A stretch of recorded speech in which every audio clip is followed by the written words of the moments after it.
Hello, everybody. This is Marshall Townsend, and welcome back to the Owning Leadership Podcast. This is episode 4 of my Disciplines of Growth series. Today, I want to talk about something most leaders don't think much about until they desperately need it. It's the difference between growth that lasts and growth that eventually overwhelms. It's the difference between building something sustainable or living in constant stress. And that is structure. Because growth without structure eventually creates chaos. And let me say that again. Growth without structure eventually creates chaos. And for this episode, I pulled together 5 disciplines of structure that every growing leader needs to master. These aren't just business strategies. There's the habit that move us from managing growth to leading it. Because growth doesn't fail from lack of opportunity. It fails from lack of structure. If you can build these 5 disciplines into your leadership, you'll create a business and a life that can sustain the growth you work so hard to achieve. A lot of leaders think the goal is growth, more opportunity, more clients, more influence, more responsibility. But here's what I've learned. Growth is only healthy when your structure can support it. Otherwise, the very thing you pray for becomes the thing that overwhelms you. And I think a lot of leaders are living there right now. I know I've lived there. We're growing, but we're exhausted. We're busy, but disorganized. We're successful on the outside, but stretched thin inside. Not because we're incapable, but because our structure never caught up with our vision. So number 1 of the 5 is stabilize before you accelerate. Stabilization matters because growth must be supported before it's expanded. Because there comes a point where leadership is no longer about how fast you can grow. It's about how far you can go. And that is determined by how well you can stabilize what you've built. Whether you're an experienced business owner or just getting started, stabilization is strengthening what you've built before you start building something new. As an example, in episode 1 of this series, we talked about roots. And in episode 2, we talked about pruning. In episode 3, we talked about protecting new growth. Now, think about a tree. When a tree grows taller, its roots must grow deeper. Its trunk becomes thicker. Its branches become stronger.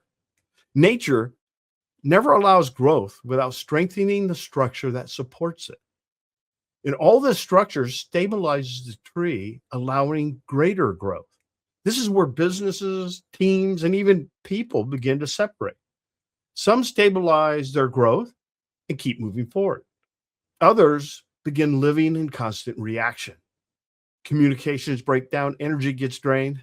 The mission becomes blurry because they keep adding branches without strengthening the trunk.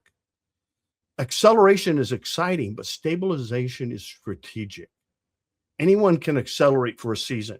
Great leaders know when to stop accelerating long enough to strengthen the system, the people, the culture, and themselves. Because they know stabilization allows the next season of growth. Number 2, simplify what supports growth. Structure creates freedom.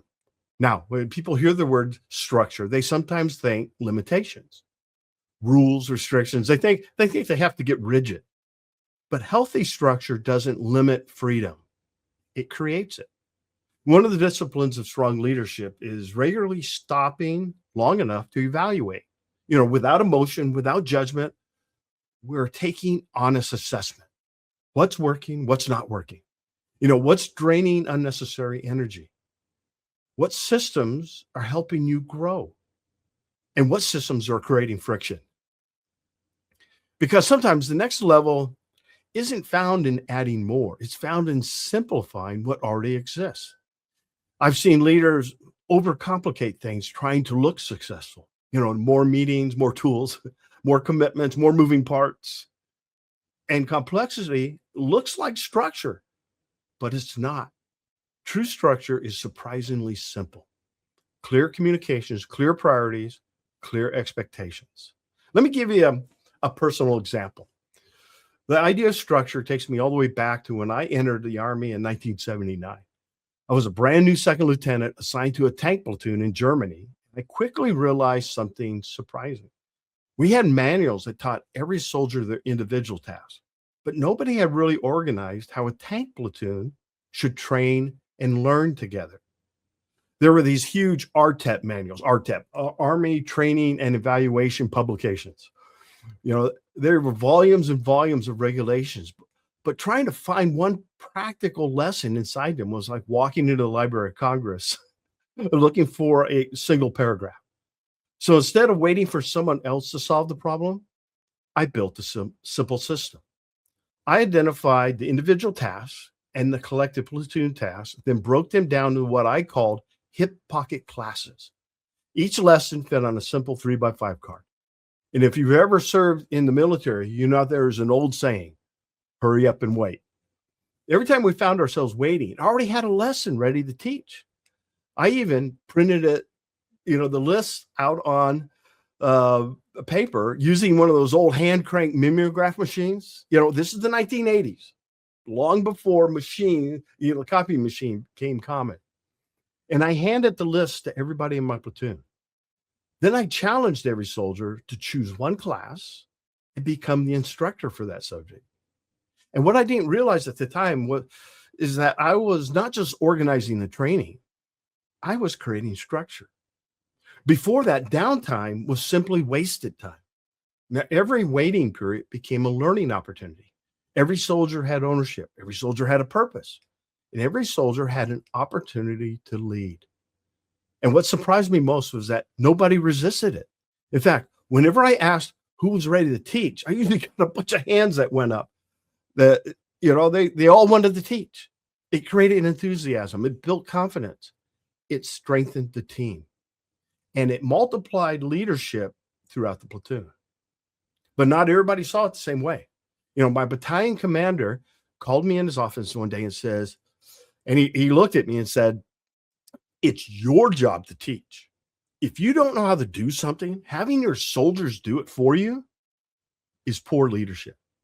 So you keep doing things like this, you won't last long in this man's army. And that was kind of staggering.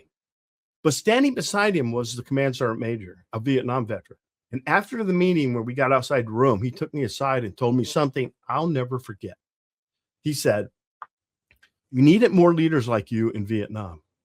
Leaders who focus less on themselves and more on building and training their teams." And I carried those words with me ever since, because that experience taught me something I still believe today about leadership and structure. Looking back, I don't believe my battalion commander was a bad leader. I think he was leading from an understanding he had been given. He came from a generation that often viewed leadership and management as the same thing. In his mind, leaders taught, soldiers listened and learned. Those roles weren't supposed to be overlapped. But what I discovered was that when soldiers started teaching, they started leading. And they also learned and retained the information better. Leadership isn't about protecting your position. Leadership is about multiplying your influence by developing other people. And that's exactly what healthy structure allows us to do. Structure isn't about keeping people in their place. It's about putting people in a position where they can grow. Structure isn't about controlling people. Structure is about creating opportunities for people to succeed. Good structures don't limit leadership. In fact, it multiplies it. And as I learned, the simple things like hip pocket classes change the culture of the organization. So number 2 was discipline is simply simplify what supports growth. Now on to number 3, which is build boundaries that protect the mission. Many people hear build structure, but what they really hear is build walls, construct boundaries that limit growth. But it's really the opposite. Think of it this way. A river without banks floods everything around it. But when there are boundaries in place, the river gains direction, momentum, and power. Without structure, your energy leaks everywhere. Without systems, every problem becomes personal. Without clarity, your team starts guessing. And eventually growth becomes heavier than it should be, and you start crashing. Clarity only exists when healthy boundaries exist. Every healthy leader, team, and organization has boundaries that protects what matters most because structure requires boundaries. And boundaries are difficult for many leaders because we associate saying no with disappointing people. But every time we fail to establish healthy boundaries, you create confusion someplace else. If your time has no boundaries, your priorities suffer. If your energy has no boundaries, your leadership weakens. And if your business has no boundaries, your culture becomes inconsistent and your customers have no idea what's going on. Boundaries are not rejection, they are protection. They protect your mission, they protect your focus, and honestly, they protect your inner peace. Number 4, create systems people can follow. One of the greatest gifts you can give your team is clarity because people shouldn't have to guess how your organization works. They shouldn't have to wonder who's responsible for this, who makes the decision, what's the process, what does success actually look like? Healthy organizations answer those questions before they're ever asked. Why? Because confusion is expensive. Confusion wastes time. It creates frustration and slows momentum. And eventually, confusion costs you people.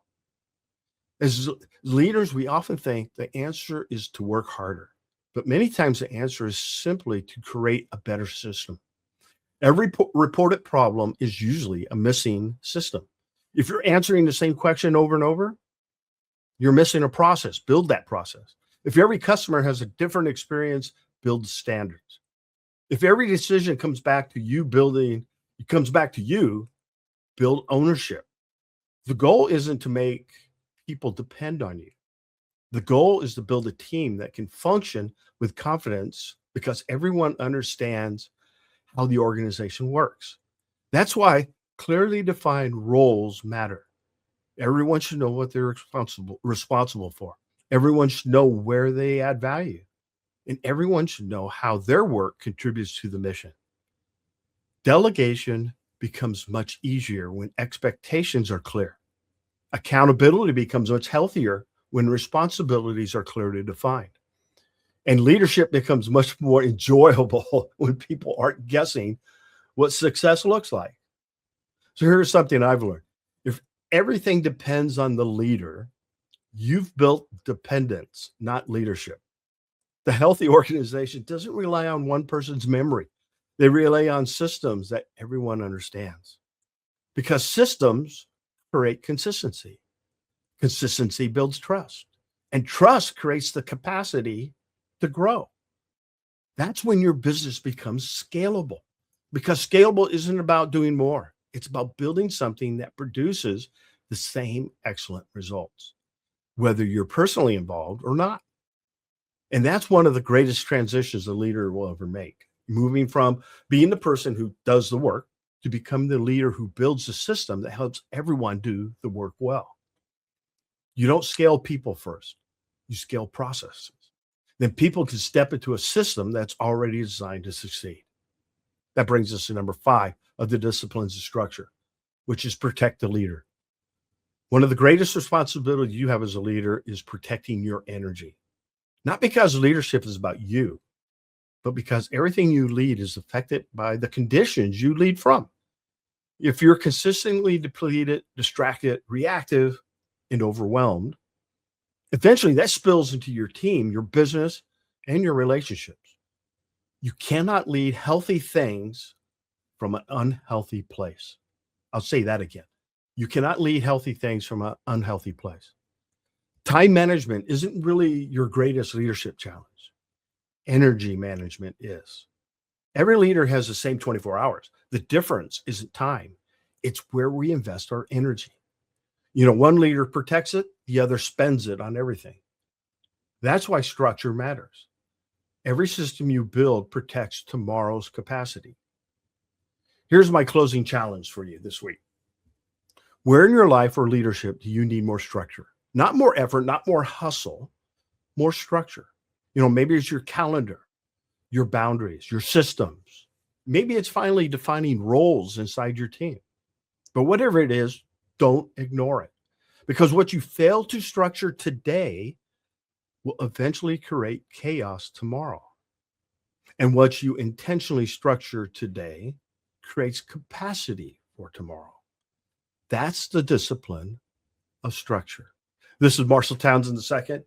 Thanks for spending the time with me today. In this episode, if this episode added value to you, your life, or your leadership, share it with somebody who may need it. And I'll see you on the next episode.